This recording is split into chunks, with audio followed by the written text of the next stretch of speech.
Nah, banyak banget pertanyaan yang muncul di DM Instagramku tentang, Ton, aku punya uang 10-20 juta, kira-kira enaknya ditaruh di mana? Ton, kalau aku udah punya ratusan juta, 100-200 juta, enaknya diinvestasi kemana? Ton, kalau aku udah punya 1M, 1,5M, itu harus ditaruh di mana? Banyak banget pertanyaan-pertanyaan yang mereka sudah punya uangnya, tapi bingung mereka mau investasi kemana. Oke, jadi ini bakal aku bahas videonya menjadi 5 bagian atau 5 fase dalam kehidupannya kalian. Dimana di sini aku akan bedah satu persatu dari beberapa instrumen dan yang sudah aku jalanin selama 9 tahun sampai 10 tahun entrepreneurship dan juga 6 tahun di dunia investasi properti.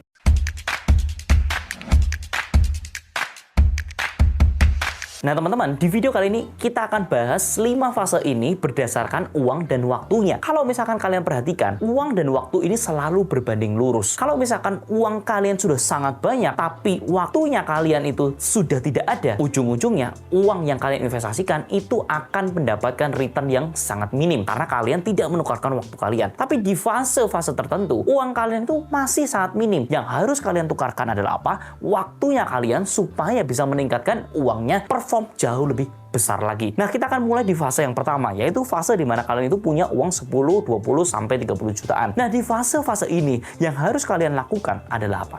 Berbisnis. Kalian melakukan sesuatu yang ada hubungannya dengan berbisnis. Karena dengan bisnis, itu uang kalian bisa dilipat gandakan 2 kali lipat, 3 kali lipat, 4 kali lipat. Hanya dalam rentan waktu yang sangat minim. Nah, di fase ini, kalian juga akan mulai belajar. Kalian, tahu ternyata cara hire karyawan seperti apa, cara memarketingkan seperti apa, ternyata bikin operasional itu yang SOP-nya yang benar seperti ini. Ternyata bikin pembukuan atau laporan P&L itu seperti ini. Hal-hal seperti ini harus kalian pelajari di fase-fase kecil. Aku yakin ketika kalian di fase tersebut, itu kalian pasti akan sangat luar biasa sibuk. Mungkin kalian sedang kerja di tempat orang. Nggak apa-apa. Kalian push limitnya kalian. Ketika kalian pulang dari kerjaan itu, kalian kerja lagi. Maksimalkan waktunya kalian untuk tukerin apa? Supaya uang kalian itu bisa berlipat ganda. Karena pada fase ini yang harus kalian lakukan adalah tabrak terus. Ada masalah apapun ditabrak sampai kalian ini benar-benar ahli di bidangnya tersebut dan melipat gandakan dari yang uangnya puluhan juta menjadi ratusan juta. Nah, di fase-fase ini aku yakin banget kalian juga tidak ada mentor, kalian akan sendirian, kalian tidak banyak kena support sama orang, koneksi kalian masih kecil, tapi nggak apa-apa. Fase-fase ini adalah fase paling krusial yang akan membentuk habit kalian menjadi seseorang. Makanya ketika di fase ini push your limitnya kalian sampai benar-benar maksimal. Nah, kemudian kita akan masuk ke dalam fase yang kedua, fase di mana kalian itu memiliki uang ratusan juta. Di sini kalian harus melihat waktunya kalian itu sampai seperti apa. Karena di fase ini kalau kalian itu masih terus sibuk dengan operasional yang ada di dalamnya tanpa pernah belajar, ujung-ujungnya kalian itu nggak pernah upgrade. Kalian nggak pernah bisa mengefisiensikan. Makanya aku saranin banget supaya kalian ikuti pelatihan-pelatihan tentang leadership, tentang cari karyawan, tentang meningkatkan efektivitas, tentang produktivitas, supaya kalian punya bisnisnya running dengan lebih bagus, supaya kalian tidak terlalu banyak fokusnya ke dalam day to day hariannya. Karena ketika kalian udah fokus ke sini, kalian tidak akan punya ruang untuk belajar lagi. Pastikan ketika kalian sudah sibuk setengah mati, tetap belajar lagi untuk upgrade diri, supaya ketika yang harusnya kalian itu 80% all in waktunya di pekerjaan kalian, itu kalian bisa 50% berkurang. Jadi 30% aja kalian fokusnya di bisnisnya. Fokus sisanya 70% adalah pengembangan diri, fokus cari instrumen-instrumen lain yang membuat uang kalian itu bekerja. Nah, di fase-fase ini kalian pasti akan memiliki banyak instrumen-instrumen yang lain. Ada investment seperti kripto, saham, dan juga di properti. Nah, di sini aku juga nggak cuma ngomong doang, tapi juga sudah praktek. Aku juga sudah melakukan investasi kripto, saham, walaupun dalam portion yang berbeda. Portionnya cukup kecil dibandingkan dengan properti itu sendiri. Kenapa? Karena aku sendiri juga belajar ngikutin kripto dari 2016. Waktu 2016 itu naik, itu uang yang aku lakukan tambahin lebih besar lagi. Ketika semakin naik lagi, tambahin lebih besar lagi. Dan begitu sudah dipucuk, itu tergerus habis-habisan. Padahal waktunya dulu itu adalah nabung. Tapi apa yang terjadi? Ketika sudah dipucuk, uangnya ditaruh lebih besar lagi. Begitu turun, itu pusingnya setengah mampus. Nah, di sini aku jadi belajar. Ternyata kita tuh jangan melihat time frame dalam waktu yang kecil. Kadang-kadang kita ngelihatnya tuh cuman waktu,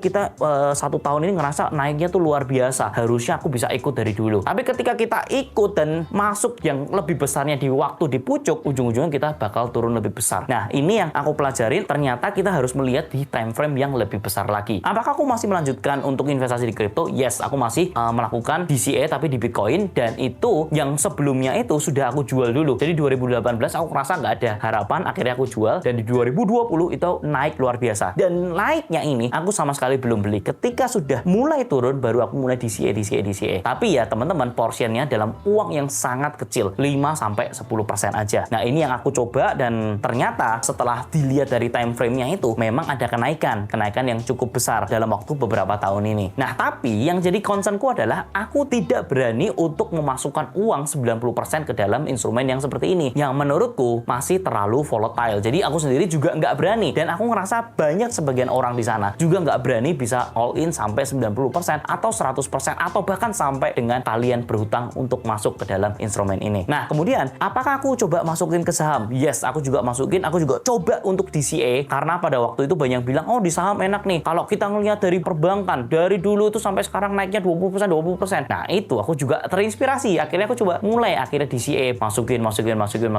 Tapi teman-teman, kalau kita ngelihat dari time frame-nya, 2023 aku ngerasa, wah gila, ternyata enak banget ya masukin di saham-saham yang seperti ini, karena naiknya cukup signifikan. Tapi teman-teman, begitu 2024, aku ngerasa uang yang aku sudah keluarkan itu hampir sama dengan waktu aku beli. Ketika ngelihat dari time frame-nya, kan kita nggak jual. Jadi kita ngelihat itu cuman lihat ada kenaikan, tapi kita nggak jual. Begitu juga sekarang sudah turun, nggak dijual juga. Tapi ujung-ujungnya balik lagi ke angka waktu aku mulai dari DCA dari 2020-an itu. Nah, ini yang menjadi pikiran aku, bahwa ternyata semua instrumen investasi itu benar-benar harus dipelajarin dengan lebih dalam lagi, benar-benar lebih detail lagi supaya bisa menguasainya. Walaupun aku sendiri kan cuma DCA ke bank-bank ya, makanya mungkin rewardnya nggak sebesar itu. Nah, makanya aku bilang di ratusan juta sampai ke miliaran, ke puluhan miliar, ini aku lebih suka itu kalau masuk di industri di properti itu sendiri. Dan yang properti itu spesifik di kos-kosan yang memang bisa memberikan reward ke Bapak Ibu yang sangat besar kalau Bapak Ibu melakukan itu dengan apa yang sudah aku ajarkan di video-videoku sebelumnya. Dimana kalian itu benar-benar harus cari nih rumah-rumah yang benar-benar murah, supaya ketika kalian mendapatkan pembiayaan, itu kalian bisa mendapatkan cashback. Ketika mendapatkan cashback, uangnya bisa dipakai untuk renovasi. Dan di sini mungkin kalian bisa sama sekali tanpa menggunakan uang pribadinya kalian, ataupun kadang-kadang mungkin ada tambahan sedikit-sedikit, itu masih bisa dimasukkan ke sini. Tapi teman-teman, rewardnya ketika kalian beli properti yang memang sudah benar-benar murah, properti yang kalian beli itu ketika jual di pasaran dengan harga market price saja, kalian itu sudah untung duluan di sana. Dan ketika kalian bisa olah, kalian bisa menjadikan sebuah kos-kosan, ketika kalian flipping pun itu juga bisa mendapatkan reward yang sangat luar biasa besar. Makanya di range yang ratusan juta sampai ke miliar, ke puluhan miliar, ini akan sangat bagus kalau kalian bisa mencari-cari terus properti-properti yang under value. Saya juga banyak banget kok alumni-alumni yang sudah berhasil flipping yang untungnya bisa sampai 3M, 2M, itu sangat banyak. Nah, makanya di fase kedua ini sebenarnya kalian itu paling penting adalah meningkatkan produktivitasnya kalian dulu, supaya kalian itu tidak terlalu banyak meluangkan waktu di bisnisnya kalian. Kemudian kalian belajar memperdalam instrumen-instrumen investasinya yang kalian pilih, supaya kalian itu benar-benar tajam dan bisa mendapatkan reward yang lebih bagus lagi. Nah, kemudian baru masuk di fase yang ketiga, yaitu adalah di fase kalian itu sudah memiliki puluhan miliar, di atas 25M, di 30M ke atas. Nah, di fase-fase ini kalian itu sudah tidak bisa lagi dan tidak relevan ketika kalian melakukan hal-hal di fase kedua di properti yang aku lakukan ini. Karena apa? Karena uang kalian sudah cukup banyak, dan ketika kalian mengakuisisi sebuah properti yang notabene duitnya itu sangat minim, sangat kecil sekali, nah ini tidak lagi relevan lagi. Kemampuan kalian untuk mengakuisisinya nggak bakal secepat untuk kalian sampai menghabiskan uang tersebut. Nah, ini yang akhirnya menjadi problem. Kemudian uangnya harus dikemanain lagi, sedangkan saya ingin menambah kekayaan saya. Nah, di sini ya mungkin teman-teman sudah mulai untuk melirik di instrumen-instrumen investasi lainnya yang benar-benar stabil aja gitu. Nggak perlu terlalu banyak menukarkan waktunya Bapak Ibu. Nah, di sini mungkin juga teman-teman boleh melakukan developing, di mana kalian itu membeli tanah yang cukup murah, kemudian kalian itu bisa ngedevelop sesuatu dan akan mendapatkan reward itu bisa 2 kali dan 3 kali dari harga tanah yang Bapak Ibu sudah beli. Di sini reward kalian itu pasti jauh lebih besar, tapi diperlukan waktu, diperlukan pembelajaran yang sangat komprehensif supaya kalian itu bisa menguasai, karena nggak semudah itu masuk ke dunia developer. Dan sampai di posisi tertentu kalian ini bisa melipat gandakan uang kalian dengan sangat cepat. Nah, baru nanti kalian masuk ke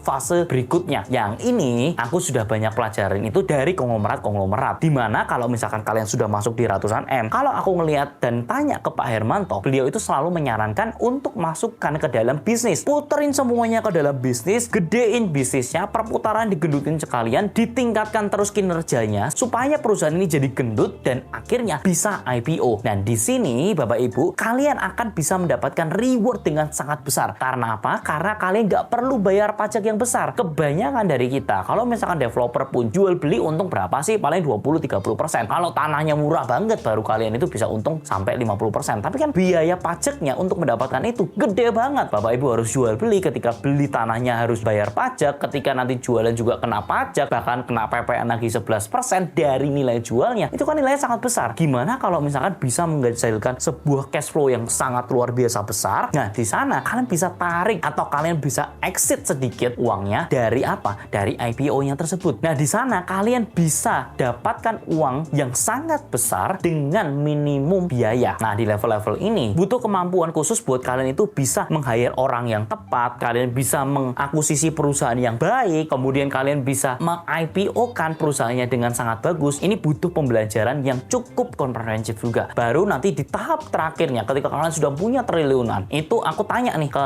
Pak Arman yang punya BCA. Pak, kalau misalkan seperti Bapak ini, Bapak itu masuk uangnya itu kemana? Bukan di properti, bukan di saham, bukan di kripto lagi, tapi di mana? Yes, di emas. Ini jawabannya menarik banget. Karena apa? Balik lagi, kalian itu akan terhambat sama waktu. Kalau misalkan Pak Arman yang posisinya sekarang sudah fokusnya 100% di BCA, ketika dia harus mencari instrumen yang benar-benar tepat dengan nominalnya yang segitu, dia akan sangat kesusahan. Di posisi seperti ini, dia mencari sesuatu yang aman dan likuiditasnya juga sangat cepat. Nah, di sini kita bisa ngelihat ya, cukup beda kalau misalkan kita di posisi dimana kita nggak punya banyak uang, waktunya kita dikejar semaksimal mungkin supaya bisa menghasilkan uang berkali-kali lipat. Tapi ketika sudah kebanyakan uang, harus dilakukan adalah meminimalisir waktunya supaya nggak tergerus lebih banyak lagi. Jadi dia sebisa mungkin tidak mengeluarkan waktunya dia untuk mengelola uang sebanyak itu. Makanya kita sering lihat pepatah bilang waktu adalah uang, karena ini semuanya berbanding lurus. Nah, semoga video ini bisa membantu Bapak Ibu. Kalian harus melakukan apa di fase-fase apa, dan semoga ini bisa menjadi inspirasi, dan aku juga masih terus belajar lagi untuk bisa upgrade ke fase-fase berikutnya. Semoga video ini bisa membantu, dan seperti biasanya semua akan properti pada waktunya. Thank you for watching and I'll see you in the next video guys. See ya.